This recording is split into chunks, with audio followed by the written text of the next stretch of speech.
I thank the member. Louisa Wall. Tēnā koe te māngai o te whare. It's my pleasure to speak as the last speaker in this general debate. And I actually want to start with a quote from our Prime Minister, Bill English, and it's about social investment. And I quote, "Intervening early to help the most at-risk people lead better lives and become more independent." So that's the social investment philosophy, which then beggars the question, so who is the most at risk? I'd like to highlight some information from Youthline, which was presented in September 2016. And what Youthline told us is that 150 young people a week are missing out on help.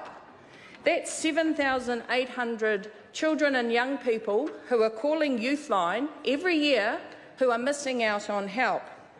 Those who are suffering from extreme depression have risen from 6,909 to 14,996. That's a 117% increase. Those who are suicidal have gone from 7,241 to 8,291. That's a 15% increase in young people who are suicidal.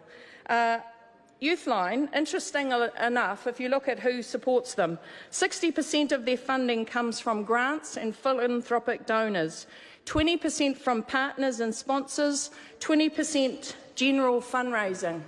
Government's not mentioned there. So I would have thought that people who ring Youthline are actually those most at risk. And why is it relevant? It's relevant because 579 New Zealanders between July 15 and June 2016 committed suicide. New Zealand has a shocking suicide rate, and some, like Nikki Stevens and Sean Gray, unfortunately died in mental health wards within our DHBs. We've got a huge problem, and it seems that the government will only intervene if you fit this criteria.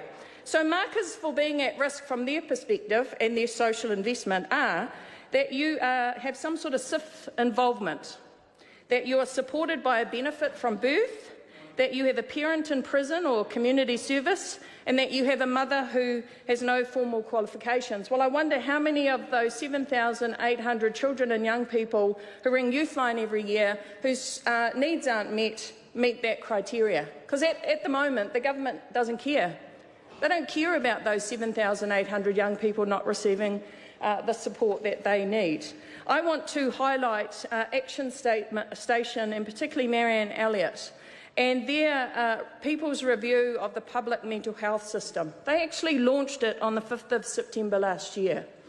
And they launched it because they wanted to find out about people's experiences of our mental health system, families' experiences, people themselves, mental health professionals.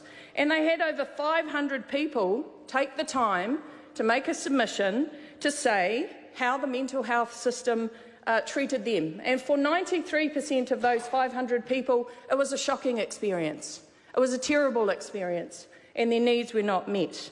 So what did some of them say about that? Well, actually, one of the women who has been contacted, Lou, who we all know, some of us are Facebook friends of hers, said that she got some pharmacological support. So they gave her some mental health drugs, but she was offered no counselling and she got no support. And so I know from her experience, and she's shared this publicly, that there were times when she wanted to end her own life. She ended up at the Wellington Public Hospital, waited for hours on end before she had access to a mental health professional. And Lou's still with us. But she's with us, I believe, because people who are passionate about the mental health service in New Zealand, the people from Action Station, the people who have participated in this People's Review are standing up and making a stand and holding this government to account.